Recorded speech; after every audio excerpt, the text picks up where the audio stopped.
What's up? I am Machine Gun Kelly, and look, I know Halloween is gonna suck this year because there's no trick-or-treating and all that, but I've got a treat. There's a musical podcast that I made with my friends 24K Golden, Ian Dior, and Dana Dentata, and Satan. Well, Satan's not my friend, but Tommy Lee is, and Tommy Lee is playing Satan. But don't just take it from me. Tell him, Satan. Thanks, dude. It feels great to be playing Satan on this podcast. Listen to Halloween in Hell on the iHeartRadio app, Apple Podcasts, or whatever you get your podcasts on.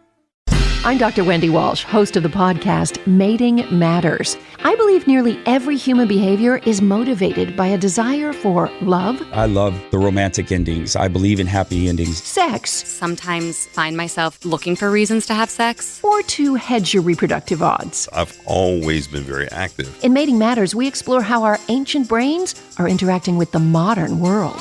Listen to Mating Matters on the iHeartRadio app, Apple Podcasts, or wherever you listen to your podcasts. For the week of April 2nd, 2020, the United States has broken the 200,000 mark in terms of cases of COVID-19, making America the nation with the most reported cases in the world. The stock market has broken a record for the worst first quarter in Wall Street history, and all this news has nearly broken my spirit. But Politicon's panel this week, coming to you from Los Angeles, St. Petersburg, Florida, Denver, Colorado, and Raleigh, North Carolina, will, I hope, liven things up some and perhaps give us a little bit of hope as they help us answer the question, how the heck are we going to get along? Hey, I'm Clay Aiken, and we are once again self-distancing ourselves from our normal live studio audience this week. But our panel this week is still going to be taking your questions, and this time I believe we're all doing it from the comfort of our homes. Columnist, commentator, author, and advocate Sally Kohn is with us this week. Comedian, actress, and writer Aida Rodriguez. Political commentator, columnist, author, and U.S. Air Force veteran Paulina. And the founder and president of nonprofit group Empowered and director of outreach for Gun Owners of America, Antonia Okafor, is with us. Hello, ladies. Welcome to How the Heck Are We Going to Get Along? Thanks for having us on. Thanks for being with us. Anna, I'm going to start with you because you are in Florida right now. Is that right? Correct. And you have, in Florida, just finally, for the first time, Governor DeSantis declared today that there would be a stay-at-home order in Florida through the end of the month. There's been, a little bit of controversy, I think, with him waiting longer than some people thought he might to enact that. And throughout that period of time where he was making up his mind, other governors have done it in different orders. California did it weeks ago. New York did it a week ago. North Carolina, we started ours on Monday. There's some inconsistencies, some might say, in the order that these things are being done. Others might argue that this is states' rights and states are making decisions for themselves on what's best for their area. What's the sense in Florida, and what's the sense from you on whether it's inconsistency from state to state, whether it's better that we're doing it on a state-by-state basis, or if we should be having more leadership nationwide? I think that it's better that we go on a state-by-state basis. And I can say that in the beginning, when you had, this first rumor of, this thing called Corona, a lot of people didn't know what to really expect, right? I know there was a lot of disinformation going out, not just from, our own media people that were assuming a lot, but even places like China. Now we know it's a big threat. Initially, Florida responded by asking people to be responsible, do the social distancing, try not to do large publicly gathered areas. But the problem in Florida is we have such a strong economy based on tourism, and a lot of people were coming here to spring break, not even taking it seriously. So for us, with the response that DeSantis did do, and now that everyone is at home and being responsible, I think it's the best thing that we could have done. I think that, again, this is one of those things that no one really knows what to expect. And obviously, you don't want people, regardless of party affiliation, whether they're old or young, getting hurt and getting sick. And I think that, given circumstances, it was a responsible way that was handled. And I'm glad that people are now listening and erring on the side of caution. Aida, better to have a state-by-state thing or nationwide? What's interesting is that I'm from Florida, and within Florida itself, there were different mandates according to cities. Because in Miami, Mayor Suarez and Jimenez they implemented a curfew in Miami where people can't go out between 10 and 5 a.m. in the morning. I agree with what she said because I'm from Florida and I know how much New York comes to Miami for spring break and people come there and they party and they do whatever they want. But I think that there has to be some accountability for all of the citizens of the country at some point, and there has to be something, national in place. But I think that I understand why people feel threatened by that because that feels a lot like, I don't know, Cuba, but You absolutely are right. I mean, people were going out basically completely disregarding it. We're even worrying about the fact that there's so many older people that are susceptible to this. So I think it's, your voice, especially with the younger generation, getting people to realize, hey, this is our responsibility to really care for the older generation as well. We all need to be doing our part. Yeah. And you know what's funny? It's like they highlight Florida and for right now, I think it's so important for us to be more concerned with the people than the politics, right? We're so partisan. We do the Yankees, Red Sox thing, but people are dying and people that we know are contracting COVID, and it is becoming something that's very ugly. So I just think right now we should really be focusing on the well-being of our citizens. Florida has a lot of older people, but they like to highlight Florida because Florida is good for the news because a lot of crazy things do happen in Florida. But people were not staying at home all over, and they always make it seem like it's this redneck thing in Florida. But if you look at Brentwood in California, which is a more affluent community, they were out there on Sunday for the farmers market, and they were out there with babies on top of each other saying that they were supporting small businesses. Sally, what part of the reason that I think things have become a little bit political is that there is this divide now between those who believe that it's more important that we keep people safe and people healthy and protected from the virus versus this group of folks who think we need to protect the economy and get the economy back open again. What do you feel is the most important, Sally? I mean, it's truly one of these moments. I can't believe we're having this conversation. And to be honest, I can't believe, obviously I'm a partisan. Obviously I'm a lefty and Democrat and all those things, but good Lord, I really did think that this would be the kind of moment that, folks on the right and especially Trump and the Trump supporters could put it all to the side and just say, we are all Americans. This is a disaster. This is a crisis. We need to come together. We're not going to make this a political issue. We're not going to wear campaign hats to CDC. We're not going to bash the other party. We're going to stop attacking the media. We're going to all finally pull together. And the fact that so much of the basic science and survival has been politicized and politicized by the right, frankly. I mean, there's not it's like, real quick, sorry to interrupt, but don't you think that, in a circumstance when you had information coming from China, and that China wasn't necessarily forthcoming with the information that they're presenting to the United States government in regards to how we should respond to it, don't you think that is a factor in all this? Because now you even had today during President Trump's press conference, him coming out to say, look, this is not the flu. Initially, he wasn't even getting the right information from their sources that they had. And, people are wanting to work together. You have every single major manufacturing company trying right now to do what they can, money aside, to literally donate and use their facilities to manufacture masks, to manufacture ventilators. I mean, people don't want this. And, frankly, as someone who is, polar opposite, I don't want you to get sick. I don't want Democrats to be sick. I just want people to go back to normal, and more people will suffer if the economy shut down permanently. Mainly, that would basically lead to, in my opinion, a global depression, and that more people will die because of that. Well, we're heading I agree with Anna with that. I agree with Anna in the whole aspect of things that, I don't think you even needed to make that partisan at all. I don't think it's a Democrat versus Republican thing at all. I think it's essentially the difference that we're having is the difference we always have, and that's the role of government. Republicans feel that they should allow local government to make the decisions, and then a lot of Democrats are wanting more big government to overreach and to take part of this whole situation and to mitigate this situation. And so I think that's part of it, is that we just have very different ideas of how we're going to get through this. But I don't think it's a partisan. Okay. I mean, here's the problem is fact and science don't necessarily have to be partisan. And they get politicized when they're inconvenient.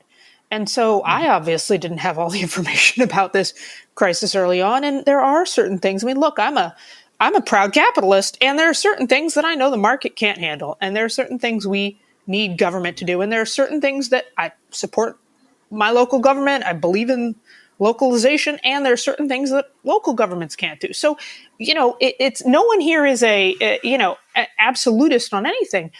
But at a certain point, this is kind of, it's eerily similar in a way to Russia interfered in our election. Like, everyone seems to agree. Whoa. Just, excuse me, I let you talk. Everyone agreed our intelligence services, the people we have historically relied on left, right, and center to keep us safe, all agreed on that. And we had one notable person who didn't and denied the facts and the reality. And similarly, listen, obviously the White House knew that coronavirus is dangerous enough because they sent all of our medical equipment, a lot of our medical equipment over to China to help. So, listen, like, I don't understand. I was raised when you make a mistake, you admit it. Well, we didn't respond fast enough. And I'm sorry, I'm still talking. Sally, let's let Sally finish, and then Anna, you can hop in. And more importantly is, listen, hailing from New York, obviously there are moments, and this is, by the way, also left, right, and center. Just like you have Republicans saying, let's give cash assistance to Americans and not just big business, right? By the way, everybody wants government to do something. It's just a few people on the right who want to bail out just corporate America. Everybody, but even Republicans are saying we have to give money to people. But similarly, you can't just leave New York to fend for itself and have state by state compete over getting life-saving equipment. You have to have a traffic cop in this. You have to have good Lord, this is why we are the United States of America. If we don't actually see a role for government in this moment, what the hell are we doing? Well, let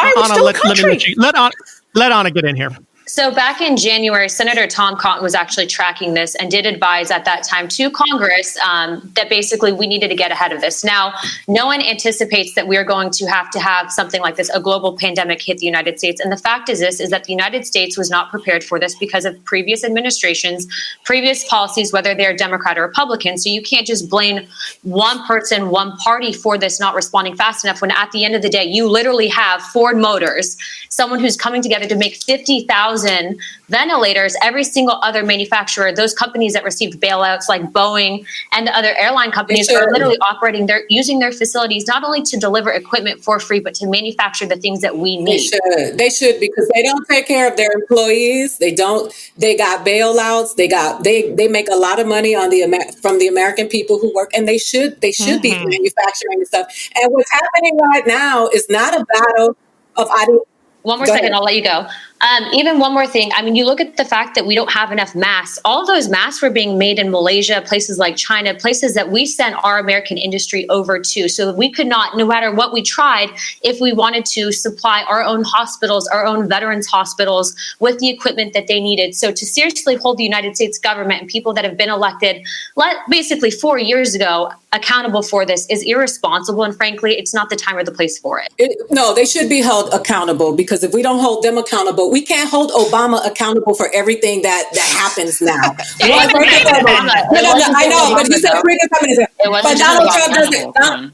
I know that's but Donald Trump does it all the time. So let's not act like we don't hear him every single time that there is.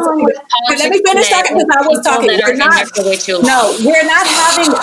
not having a battle between ideologies about government. We're having a battle in America between the haves and the have-nots. And that is the battle that we're having. These corporations who have their feet on the necks of the American working people. It's very easy for a privilege to talk about things that the average working person is struggling with right now. And so when we have these conversations about what's happening right now, all these senators and I'm talking about Nancy Pelosi's ass too. I'm not just talking about Republicans. You're talking about a bunch of people who are doing just fine right now. Ted Cruz, COVID, but he's going to be okay. It's not like the poor people throughout the country who will not have access to not even the test. So who do we hold accountable? Of course, we have to hold our government accountable. Let me get in and because I don't want to ignore the comment and the angle you are taking on it. But I want to get back a little bit to Antonia's earlier remark. I want to ask you, Antonia, is there a role for the federal government at all? Because it sounded like you implied maybe, and I'm not putting words in your mouth. It sounded like maybe you were saying the states and the local government should be making these decisions when it comes to quarantine. But when we have a country where interstate travel is free, is there not a place and a time when the federal government should get involved to keep other states protected from something that's going out of control in New York? Yeah, I absolutely think that there are places and times when the federal government can get involved. I think Trump has been doing exactly what he should be doing, which is advising states, advising governors on what they should be doing. Example of what he's doing right now with the 15-day, now 30-day social distancing program that he has. It is to advise. It is to make sure that those governors have what they need in order to govern their states correctly. Because like Cuomo even said, New York is not the same thing as Dallas. Dallas is not the same thing as San Francisco. So those people and those places are the ones who are going to know their people. They're going to know how they best to govern, and then they're going to be able to know how to be able to implement the policies that are best for their people. So that's really what it comes down to. Right, but do you worry at any point about those folks who are infected in New York going to Dallas? I mean, I guess that's the question. And Sally, I don't want to put words in your mouth, but I want to get you to jump in here and tell me if I'm interpreting it right. I think that's where some of the concern is, that the federal government should be more involved, because a disease is not something that the governor of New York can contain within the state of New York on his own, and it travels around the country. Is that where you're saying the federal government should have a larger role, Sally? Well, I'm saying that, look, I understand that nobody wants to inject politics into this. And I also, am old enough to remember 8 years of President Obama, who I enthusiastically supported and criticized when he was wrong and made missteps. So, listen, the more our current president can do right on this, the better. I want us to succeed in this, but I think it takes leadership. And we're talking about a pandemic for a reason, just like you want to have countries, right? We said before, you want to have, China being transparent and sharing its information. You want to know, well, what worked in South Korea and what worked in here and what worked there and what is Italy doing? What are they learning? And how can we, just like we want to have the global community sharing information and even resources, as I mentioned earlier, the U.S. sent medical devices abroad. There was a story today that Politico reported that the White House called up Bangkok and said, well, hey, do you have any medical devices you can send to us? And they said, actually, you just sent a whole bunch to us at this exact moment, interestingly. So just like you want to have the world community coordinating, you want to have our nation actually functioning as a nation. And it's not just about the porousness between states, which is certainly a factor, right? That if one, there's different rules for one neighborhood than another, that you're going to easily see how those rules break down. But also you need to be able to disperse tools, life-saving tools and resources to communities when there are hotspots. And the states can't manage that, right? You need actually someone with that bird's eye view looking down at the whole nation saying, okay, right now we need resources in Detroit and New York City and New Orleans, but in a few weeks we're going to need them here and there. And how are we going to get these extra doctors and ventilators? And that is actually the role of the federal government, just like preventing pandemics and planning for these things and having teams in place, full teams in place that are monitoring things around the world. That's why, again, if we literally don't have if we don't understand the role of a federal government for this kind of thing, I don't really understand why we have one. Anna, we have a question from Tariq in Philadelphia. I want to let you answer hers, but I want to throw this in too. Tariq in Philadelphia says, "Are we all nationalists in a pandemic?" And I want to attack onto that and say, the president has certainly been a strong supporter of the United States being the most powerful, strongest country in the world. And I could think some would argue that he has a nationalist streak to some of his rhetoric. Are we supposed to be? Should we be nationalists in a pandemic? That's Tariq's question. And is the president behaving like a nationalist right now? I think the president's behaving like he cares for this country. And I can say that, part of the role of what he's doing, and he's been doing great with setting up FEMA, allowing FEMA to actually take in donations to disperse accordingly around the country. You have everyone that should be working together for the betterment of this country. But I can say that, to answer this question twofold, because of our manufacturing capability, because of the fact that you have so many of these businesses stepping up to the plate like GM, Honeywell, Ralph Lauren, Brooks Brothers, Under Armour, Boeing, Lockheed Martin. I mean, we're talking about not just millions of masks being in production and gowns and ventilators, but in the next couple of weeks are here with the production kicked on and with the fact that the president's really seen an uptick in manufacturing capability that we haven't seen since World War II. We're not just going to be able to help the United States. We're going to be able to help the world. And I think that right now, like the president says, fighting an invisible enemy, politics aside, we should be doing everything that we can to make sure that there is a limited loss of life. And if that means, having these organizations, these businesses step up to do so, then absolutely. And if that means loving your country and supporting every step of the way, then that's something that we should all be doing. Aida, is the president or this administration doing anything right in this pandemic? Have they handled anything in a way that you're satisfied? Well, they're not a monolith. So when we talk about the government and when we talk about the Republican Party and the GOP, a lot of people who are not right wingers, get into this conversation and they paint them all with a broad stroke.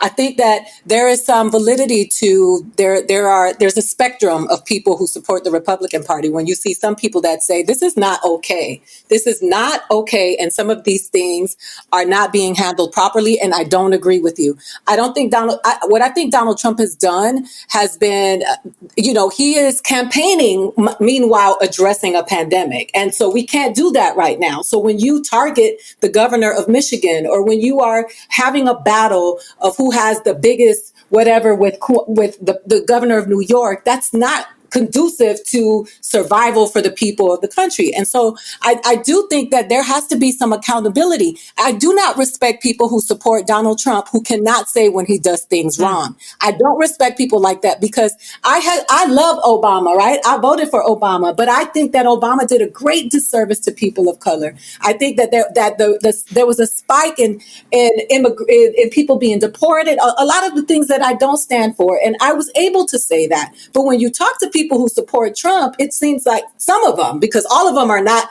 they're the cult people, just like they got the Bernie cult people. And then you have the people who can say, yeah, I don't really rock with that. I don't think that that's okay for him to say this about a person. I don't think this is very presidential. I don't think this behavior is very mature. I don't think that this is coming from the standpoint of humanity. But I just think that this whole celebrity worship thing that people have developed with Donald Trump, people of color trying to associate with upward mobility and shitting on themselves, like I don't rock with that. So you make a really good point, and I want to pose the same question that you posed in a way to Antonia in a second, but where you asked about people who support Trump being able to call him out when he's done something wrong. But just to call you out for a second, the question was, has President Trump done anything right in this? And if you think the answer to that is no, then I'm fine with it. But I wanted to see if you could answer it for me. Has he done anything right?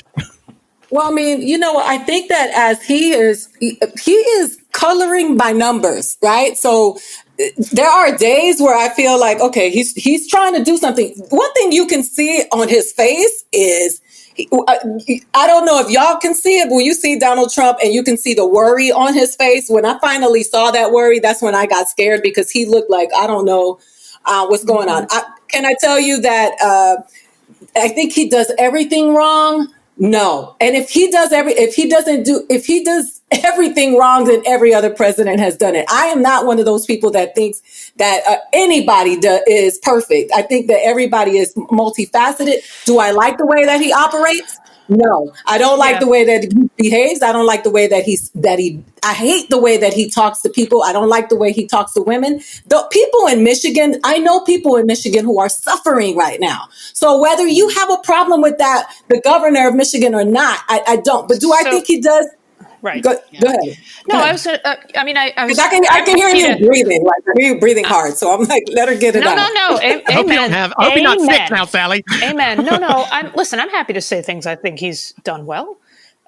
Which is, I think that engaging a task force, taking it seriously, especially having Dr. Fauci and experts and epidemiologists in the lead, trying to speed both vaccines and tests and trying to expand and clear some of the path to that for the FDA. Again, things I wish had happened sooner, but I'm glad they're doing now. I'm glad he's taking the disease seriously, not saying it's not like the flu. I'm glad he he backed down from wanting to open everything back up on Easter and extended the federal guidelines. So I think that there's a lot of movement. And by the way, mobilizing manufacturing, toward life-saving devices, critical. All of those things are positive. I have to say, I have, a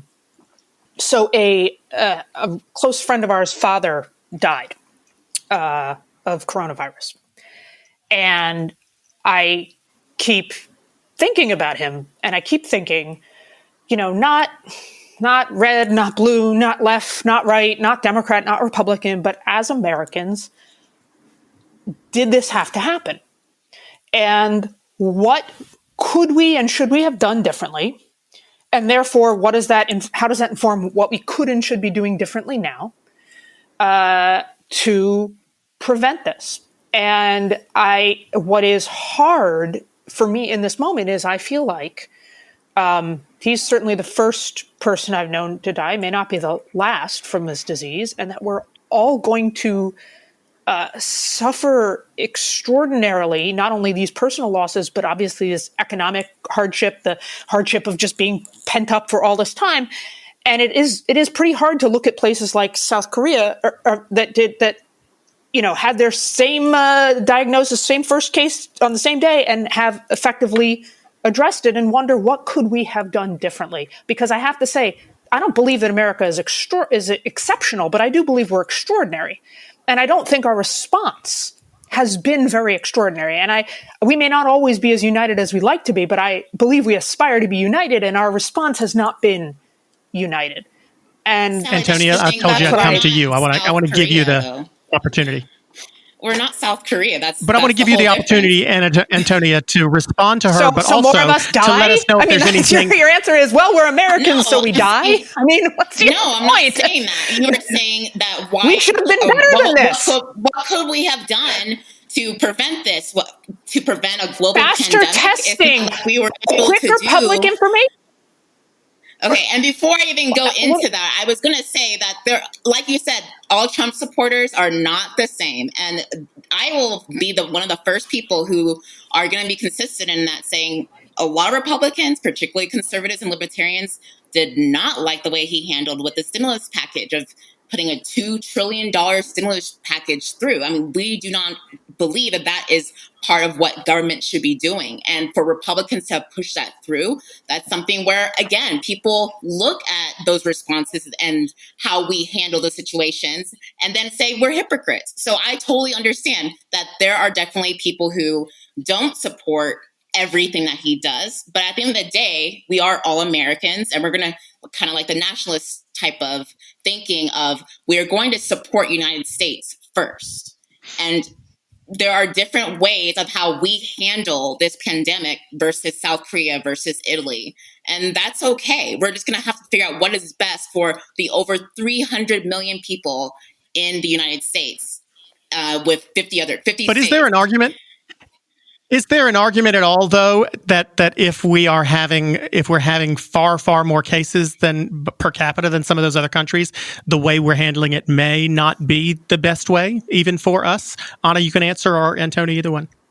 Yeah, I was going to just interject. I mean, initially looking back at what happened, we didn't even really know that there was a problem until these poor people in China were literally releasing videos on TikTok because their journalists and whistleblower doctors were literally getting killed by the Chinese government for speaking out as to what was happening. Then the United States responds by trying to send some of the best scientists that we have and pathologists in the world. Can we say this, though? Is it safe to say that when people say that China withheld information from us, why is it that we are surprised? I mean, when do we expect China to be honest and forthcoming with us? When that becomes like a talking point like that, I feel like It's a communist country. Look at the poor people that live over there. So we do agree on this. We agree that China is not necessarily going to be giving us the most honest so why do we rely on it? Can we blame them then? Is that your point, Aida? Can we blame them for not giving us information if we should have expected it? We should err on the side of caution. Like we're better than that. We're smarter than that. Do we really rely on the people that we say we don't trust? We've been hearing about how much we don't trust China. How if they don't bend the knee, we're gonna disconnect from them. We've been talking about this for a long time. I can say that, back when China, and I totally agreed with you on that one, back when China was literally putting out a video of their own people saying, we're healthy, we're happy, there's nothing wrong here. Anytime a communist government says that, okay, you should probably get freaked out. I can say that, because of that, though, because of what you just said, Senator Tom Cotton advised the administration to cut travel from China at that point to prevent the amount of spread cases. So we just didn't know what we were getting into. So I can say that because of that, because of at least that somewhat form of caution that we had then, that did prevent, I think, regardless of what a lot of people say, a lot more cases being here in the United States. Now, I really do hope that people listening to this take it seriously. Social distance, it does work. We have to be cautious. But in regards to the pointing of the fingers, I don't think that that's going to help anything. We need to be working together, focusing on the bigger task at hand, and that's conquering this virus. And by Sally, the way, is there one who actually banned travel to China in January 31st, and then had Democrats who were saying that was going way too far and it wouldn't help. So I feel like that's part of it too, is that if we're going to call out people who are saying that, why can't you be able to talk about the failings of Trump? Well, Trump did do something early, and a lot of people thought it was too much. So I think that's part of it.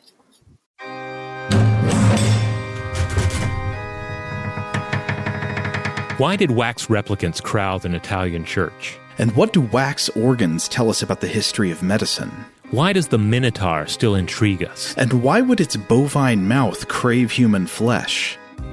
Hi, I'm Robert Lamb. And I'm Joe McCormick. Join us on the Stuff to Blow Your Mind podcast for the entire month of October as we take our annual descent into a host of bloody, monstrous, and terrifying topics. From forest spirits that beckon you off the path to wax sculptors on a rampage, we'll be looking at spooky subjects all this month to peel away the flesh and reveal the underlying science and history, and leave you with an even richer understanding of a world that's always weirder than we can imagine.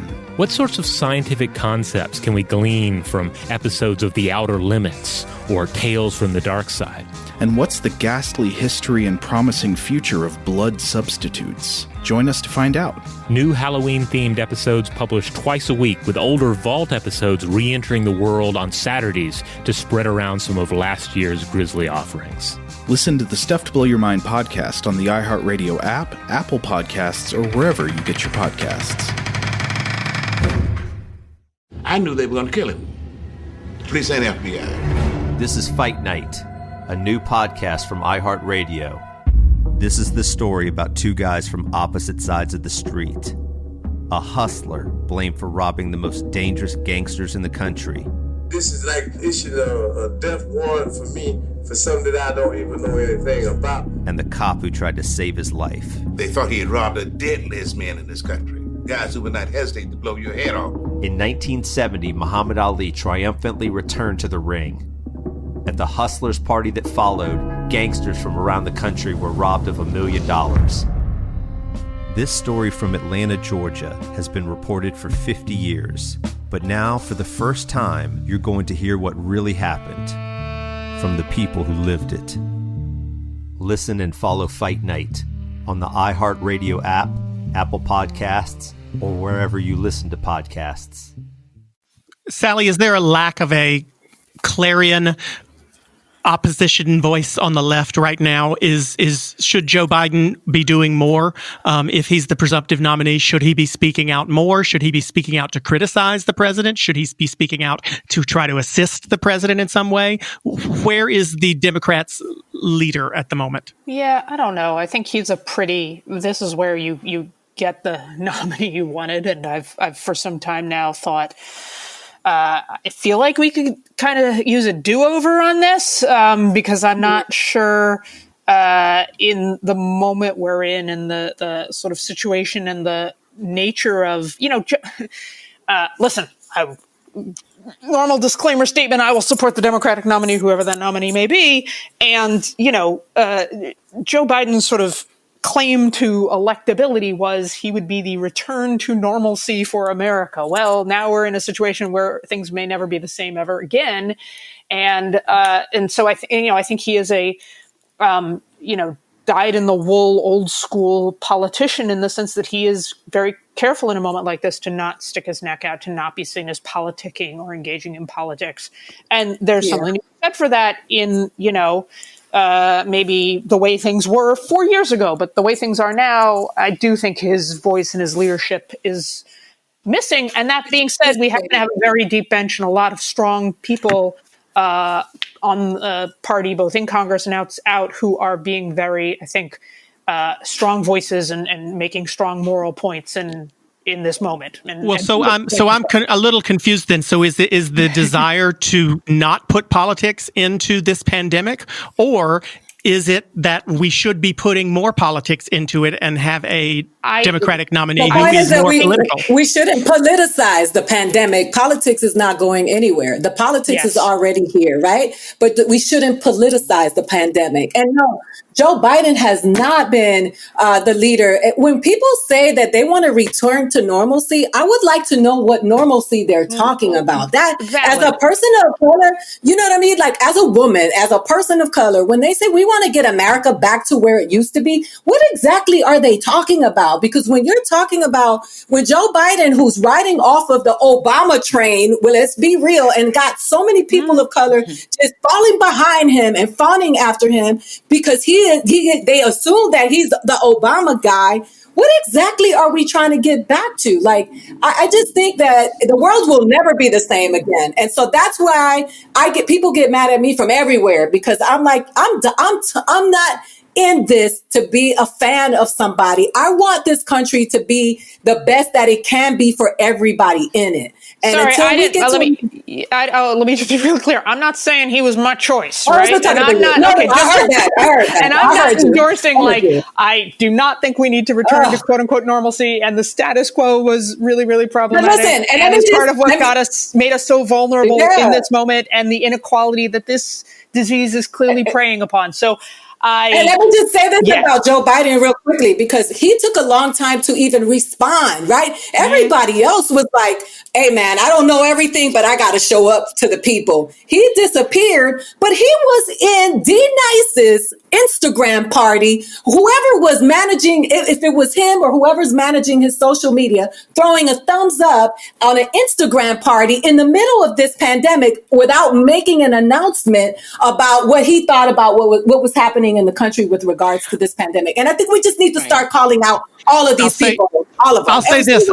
If I were a Republican listening to how the heck are we going to get along for the past 2 weeks, I would be in a really good mood, because for the second week in a row, both of the progressives on our panel have poo-pooed the idea of Joe Biden as the president and as the nominee. And we tend to try to have someone from the establishment left, so to speak, and the anti-establishment left, and every single one of the four has been disappointed in Joe Biden. Does that excite you, Anna? Does that make you feel like your nominee or your incumbent is in a much better position? I mean, last week, Touré, who has traditionally been a supporter of Biden, was not satisfied with Biden. Sally, you have very clearly stated that you will support the Democratic nominee, whoever it is. You asked for a do-over a minute ago. Anna, does this excite you? I'm not a fan of Biden. I think that Biden's I think he's a weirdo. And I can tell you that, in general, I can say that part of the problem with politics is that you have people that go there and they do it. They think they're going to retire, and they're there for, 30 years. They're not even plugged into what the people, the voting class, the working class is really fighting for. And I can tell you that, maybe I'm an anomaly in the sense that, I come from a working class family. My dad stocks shelves at a grocery store. You think I don't worry about that? Like his response to everything that's happening, I don't take that into account to everything that I do. And I try to raise awareness on, because that's the type of person that really is affected by this. The people people that are working every single night to make sure that we can get the food on our table. I mean, that hits really close to home. And when you have people running away from a problem, hiding, and then using their party BS to really not help people, but make it a political play, it disgusts me. And that's part of the reason why I'm running for office. I'm tired of that. And I'll tell you, I know the Republicans I know, they're turned off by Joe Biden because they feel like he's pandering to them. So he is so like, it's just been so ridiculous. And listen, I'm not a psychiatrist, nor am I a psychologist. I'm not a doctor, but can we be clear about all of his incoherent messages? Can we agree that every single time you see him talking and shuffling papers and the stuff that's coming out of his mouth, at some point, I think the people around him are cruel. Like, we need to be honest about these things, because it just seems like, am I crazy? Because I watch him and I'm like, what is he talking about? Antonia, a lot of people who I think, listen, I think I own my bias as well, and I've run for Congress as a Democrat, so no one's going to be confused as to where I stand on issues. But I think a lot of people who supported Joe Biden, Antonia, on the Democratic side at least, believed that he might, maybe this is answering Aida's question a little bit, he might try to return things to a place where, like this podcast is struggling to find out, where people can get along. And one of the things that I think surprised a lot of folks this week was he was asked about Nancy Pelosi's question about Donald Trump having blood on his hands, and he was asked to respond to that. And he said specifically that Donald Trump is not responsible for coronavirus. And I think he tried to take a gentler tack than some of the Democrats in the past who are currently in office have tried to take. So I think for some people in the Democratic Party, he symbolized a return to trying to get along with the other side. So my question for you, Antonia, is it too late for that? Does it matter? Do people want to get along anymore? And is trying to get along a waste of time and energy?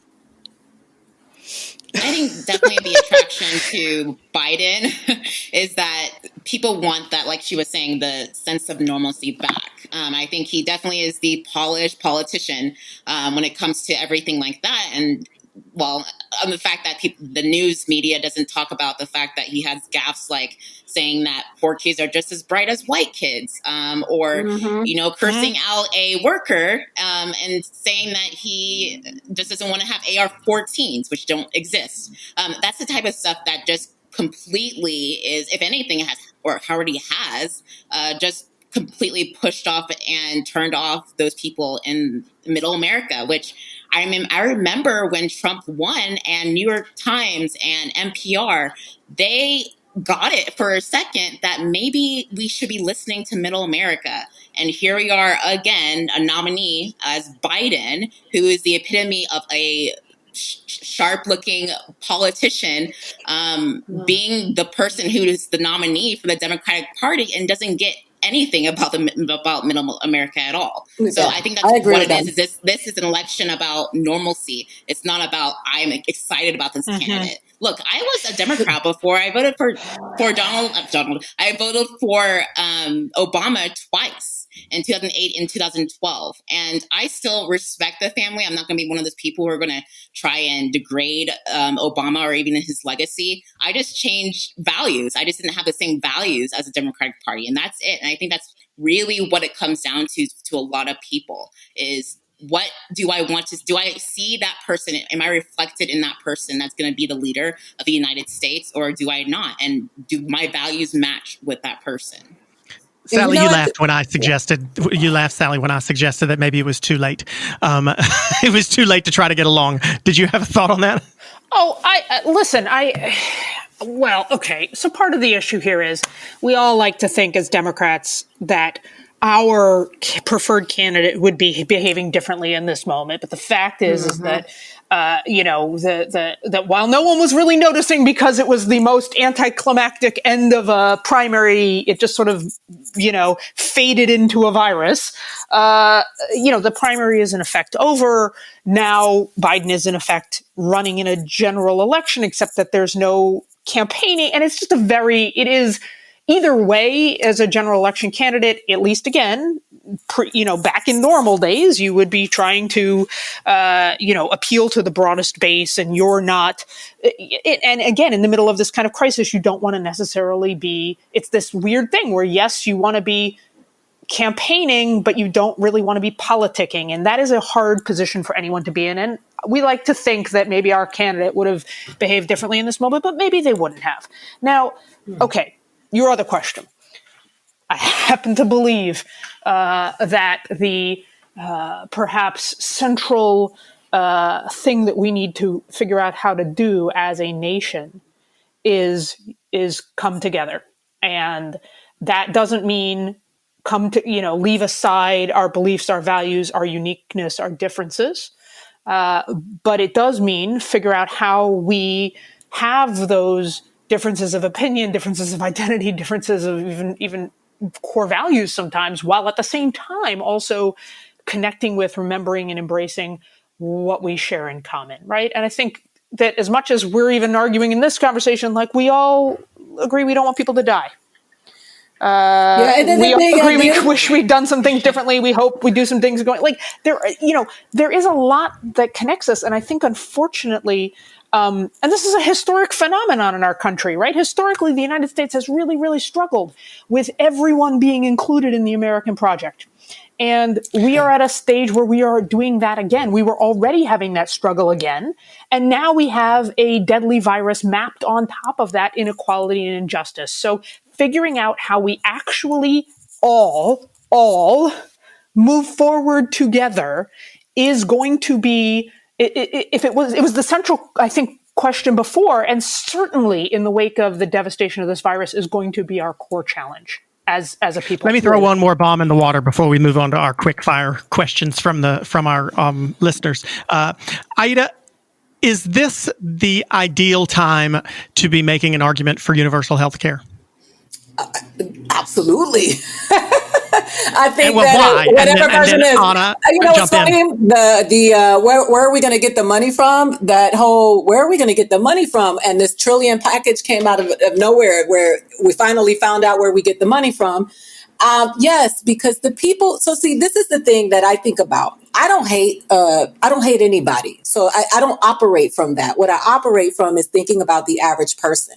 Now, when you talk about the lower income neighborhoods of people who include white, black, brown alike, it's not just black and brown people who are poor. There are a lot of poor white people in this country. And you talk about these extremists, because that's who has the bullhorn. Those are the people that have the cameras on them all the time, are the extremists. The people who are always chanting and they're always fighting and they hate the other side and they use all the terms to talk mad about other people. Meanwhile, the average person that has to go to work every day, that doesn't have time for that. They don't have time to be on Instagram. But tell me about healthcare, because that's what I have I'm about to tell you about healthcare. Those are the people that are going to suffer the most in a situation like this, right? Because Kris Jenner went and got tested for this, and she didn't even have a symptom, and she went and got tested for it.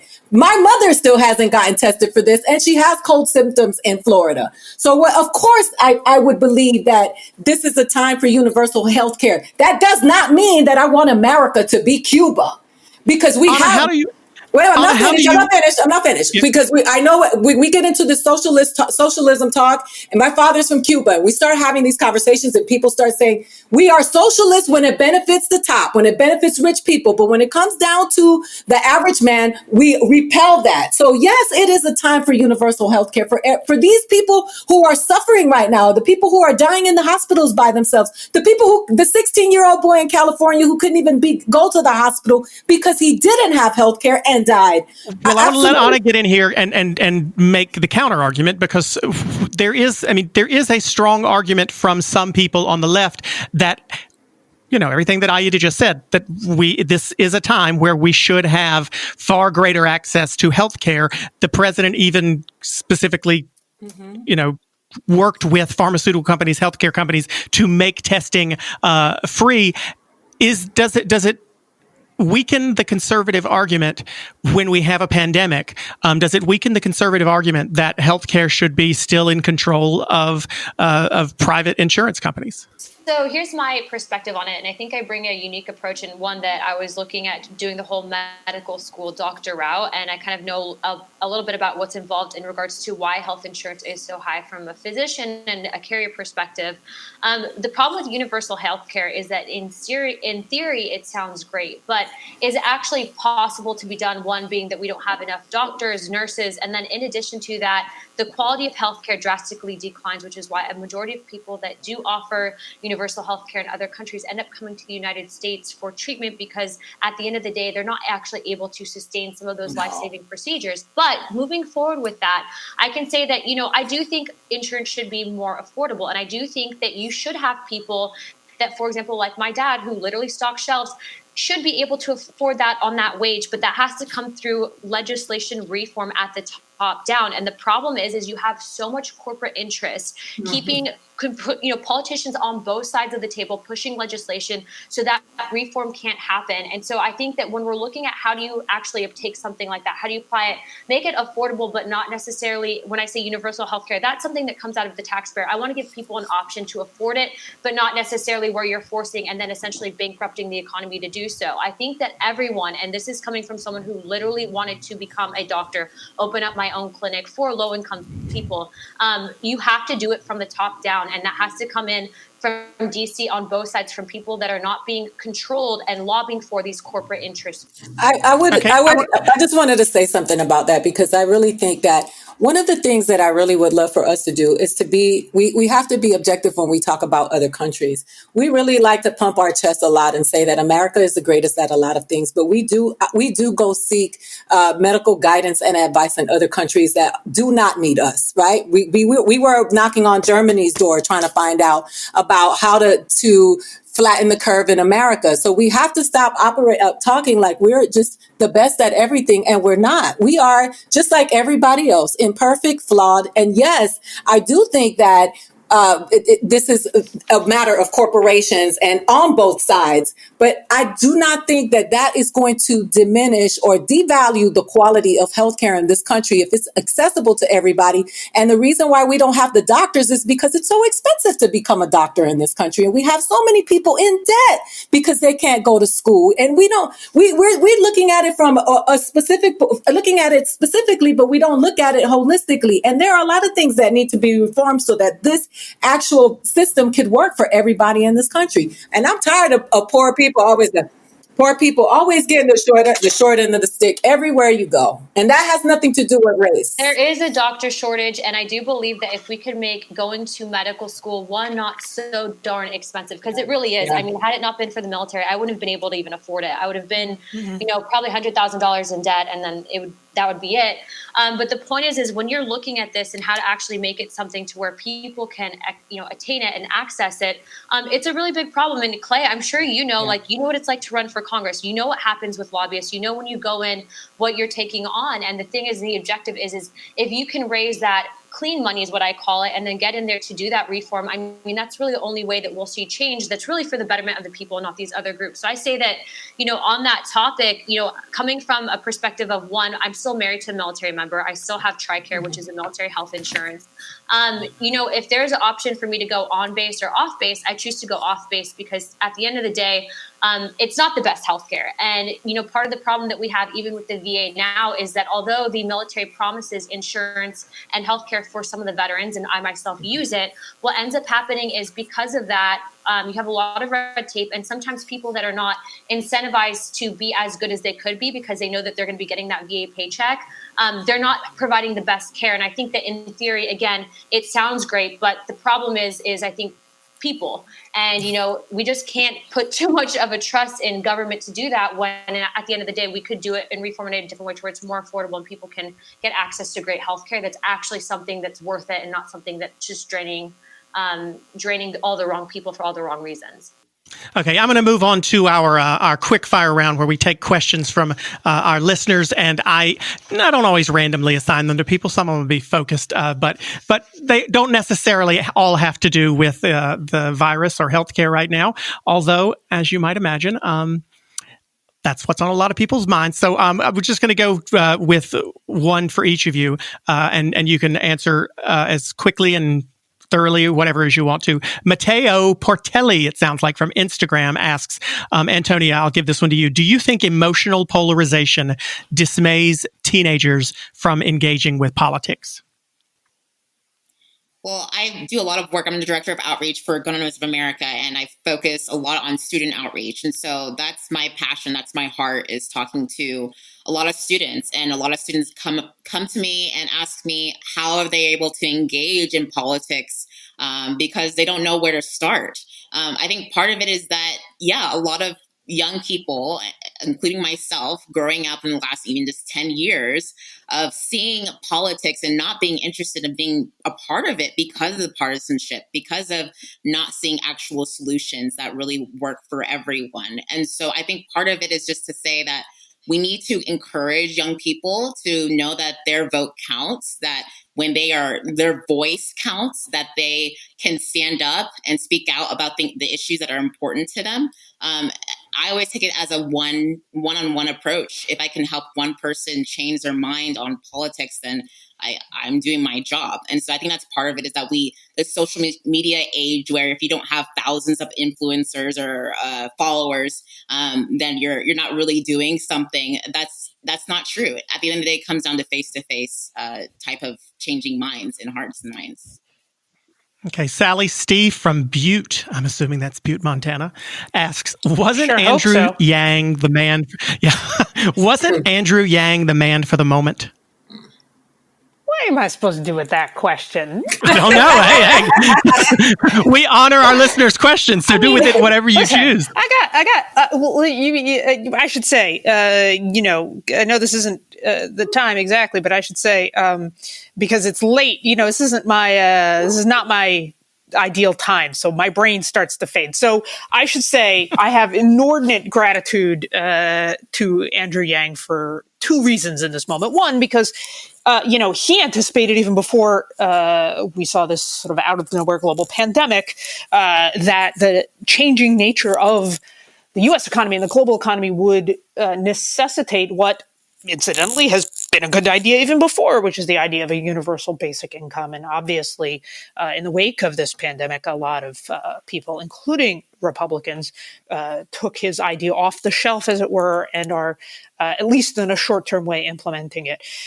He also, by the way, has my enduring gratitude because he, in sticking with those principles, supported the One Fair Wage Emergency Fund for service workers, restaurant workers, and other gig workers, which is providing that sort of short-term emergency cash assistance, which I helped to launch. OFW emergencyfund.org, everyone, if you want to support, or if you want to apply for assistance and support if you are a worker.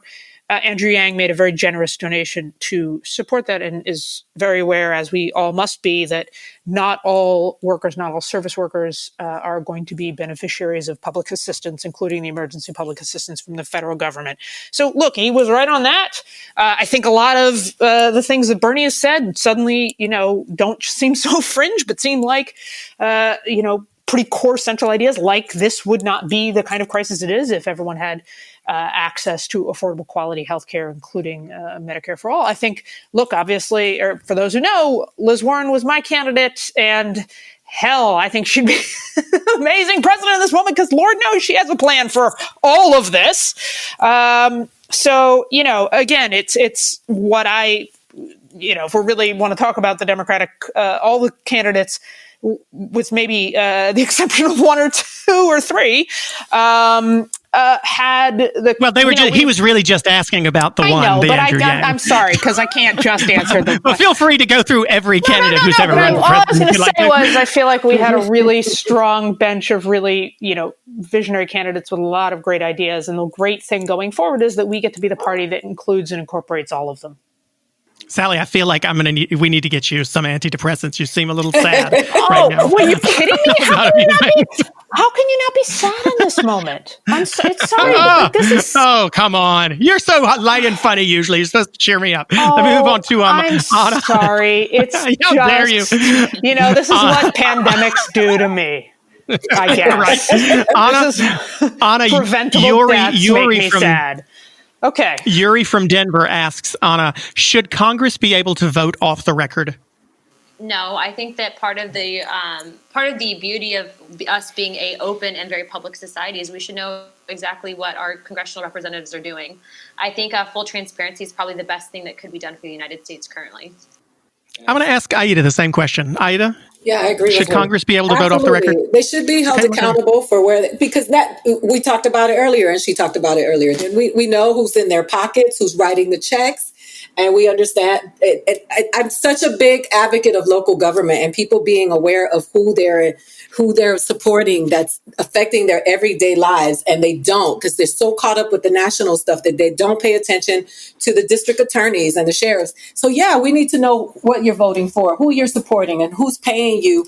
And we knew not to love Cory Booker because we were like, well, I'm interested in this. I didn't get this question until this afternoon, so I had not seen that someone had sent it in. And normally this is quick fire and we don't stay on it. But now I'm sort of interested in it because, Aida, you mentioned, we want to know who's padding their pockets. We all, it seems to be there's an agreement there. But if Congress were voting off the record, would they not be able to not have to be in someone's pocket? I mean, not being able to vote your conscience versus voting based on what a special interest has asked you to do. Would they be freed up to do that if they were able to vote off the record? Now we go back to Anna's point about people. I think that are they going to vote with their conscience? No, I think they need to be held accountable, and they are public servants, and they work for us, and they should be totally accountable for the decisions that they're making, and we should know about the stuff that they're doing, because it's because of the things that we don't know that they're doing that we have so many problems. Okay. I'm going to end with this one. I'm going to give it to you anyway, Aida, but it's quite rhetorical. We take any and all questions from viewers. This one's from Instagram, John Ska50. He says, here we go. To the liberals, Democrats up there, how can you honestly support your party right now? You don't have to answer that because the goal of this entire podcast is to see how we're going to get along. I'm not sure that question was asked in the spirit of getting along necessarily. I will answer it. You know why? Because go for it. I don't support the Democratic Party blindly. I am not a cult member. I am a human being that's well within my faculties. I'm multidimensional. There are some things that I do not agree with a lot of these politicians, and it is my right as an American to question them and take them to task. So when we could all say that about everybody, people say that to people who support Donald Trump blindly all the time. How could you, with good conscience, support a man that refers to human beings as this, that said, grab them by the vagina? How could you? How about you allow me to just be a human being that is multidimensional, and I think on many levels, and I don't support everything that the Democratic Party does. Neither do I support any politician blindly, because I think that that's the problem. It's the idolatry and the worship that has us in this problem. Those people are public servants. They're not rock stars. They're not famous. They're not celebrities. They are public servants, and we need to put them back into their proper place. I think that's a perfect place to end right at this segment, because I will say all four of the panelists tonight have criticized their own party at some point this evening, which is one way, like you just said, Aida, for people to be independent, and maybe that's how we end up getting along at the end of the day. So we're going to end the evening like we have the past few weeks with an opportunity for all of our panelists to tell us some creative, interesting, entertaining, informative ways that we can beat the quarantine as we're stuck in our houses for the next, what seems like maybe 4 more weeks. Who knows? We want to ask all of our panelists to tell us about something that they are working on themselves, that we can watch, where we can see them, where we can hear them, and at the same time, tell us something that they specifically are being entertained or informed or enlightened by while they are stuck in their houses over the next few weeks. So let's start with Anna. Anna, where can we see and hear you, and what can you advise us or recommend to us to entertain ourselves? So you guys can kind of always check on my political rants and what I'm doing in regards to commentary on my social media. So Instagram, Facebook, Twitter, at Real Anna Paulina. And I actually do a lot of videos, especially now I've been going live. I can say that I've been really focused on just trying to reach out to people, because there's also been kind of an uptick in depression. And right now, with everyone being isolated, obviously, especially being a military member and veteran, that, you worry. It's called a battle buddy theory, and you want to check on your friends and family, especially right now, to make sure that they're okay. So I highly recommend that. But something that I've been working on is that, for years when I was growing up, I actually had played the guitar. And it was like, once I went off to college, once I joined the military, it's like I kind of forgot about it. And since this whole pandemic happened, I realized I was at home a lot, and I saw my guitar in the corner. It was very dusty. And I busted it out, and I, opened it up. And so I pulled up some tabs on the internet, and I started learning how to play How I Wish You Were Here by Pink Floyd. So that's something that I'm working on, and I probably will be recording a video and putting that up. I was about to say, we better see that on your Instagram very soon. Real Anna Paulina. Antonia, what about you? Yeah, currently I'm working on making a human. I'm pregnant. So that's part of what I'm doing. Just making sure I can get there. Just a little bit of that. So hopefully by October, everything will die down. I know a lot of pregnant women are really afraid of what's going on, and there's not much info out there when it comes to pregnant women and COVID-19. But since I do want to plug... Oh, wait. Did you say that I can plug in somebody else's stuff yet? Yeah, go for it. Go for it.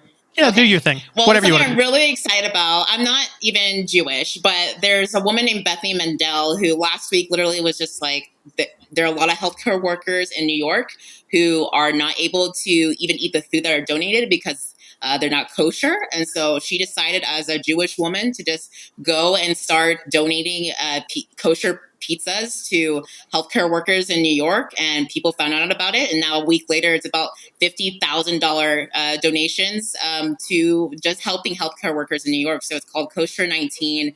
And I just think it's just an example of the American spirit and people trying to actually have solutions. That's lovely. And it's nice to be able to take a look at some of the things that people wouldn't normally think of. So that's incredible. Kosher 19, you said? Like COVID-19. Yeah, kosher19.com. Yeah, kosher19.com. Okay, very nice. Okay, Sally, what about you?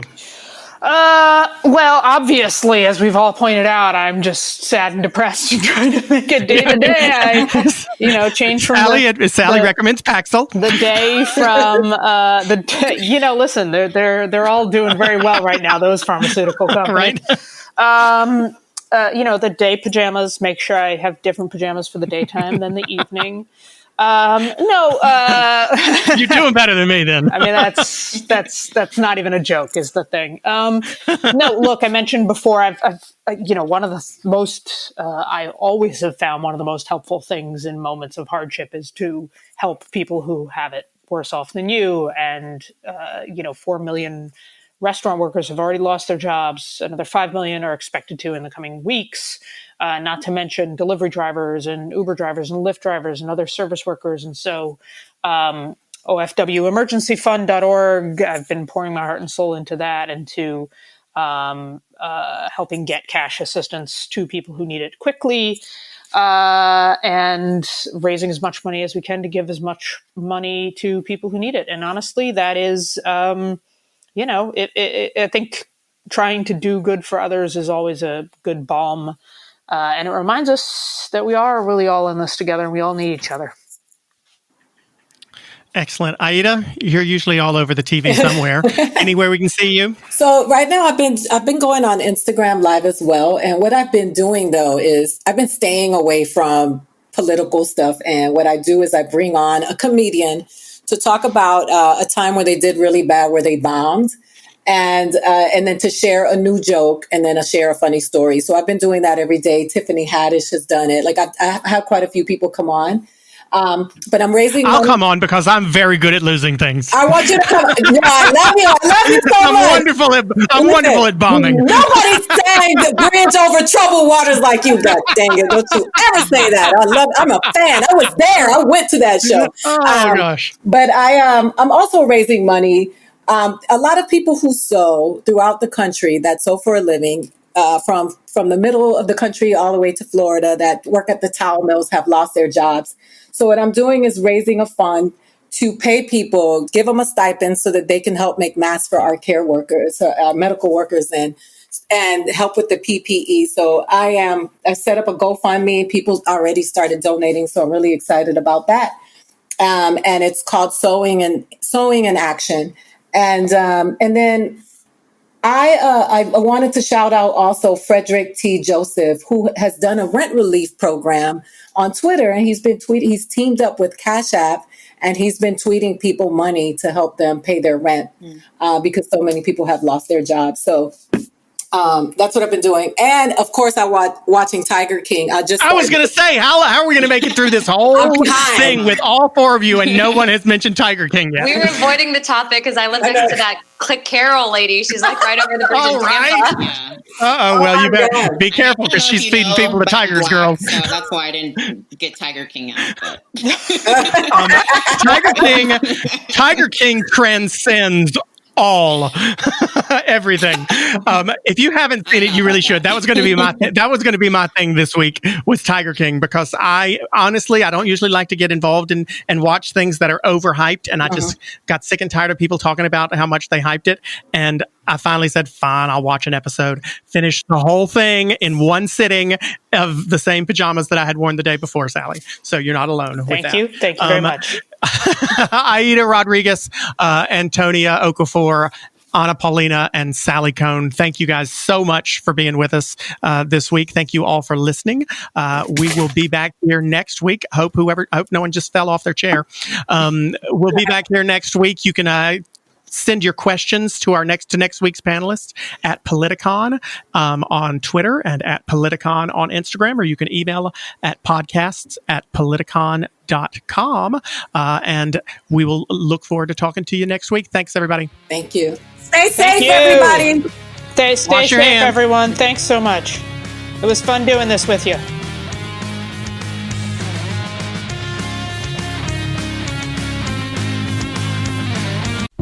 On September 17th, 2009, 24-year-old Mitrice Richardson disappeared without a trace in the woods near Malibu, California, and was never seen alive again.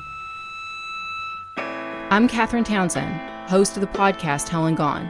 We're going to try to find out what really happened to Mitrice Richardson. School of Humans and iHeartRadio present Hell and Gone Season 3. Listen to Hell and Gone on the iHeartRadio app, Apple Podcasts, or wherever you get your podcasts. 13 Days of Halloween. A remote hotel, the most unusual guests, a tour guide that can't be trusted. And the newest arrival is you. Why are you here again? They sound like someone you trust. I know. Starring Keegan-Michael Key as the caretaker. Please make yourself at home. After all, this is it. One story each night, starting October 19th and ending on Halloween. From iHeartRadio and Blumhouse Television, listen to Aaron Mahnke's 13 Days of Halloween on the iHeartRadio app, Apple Podcasts, or wherever you get your podcasts.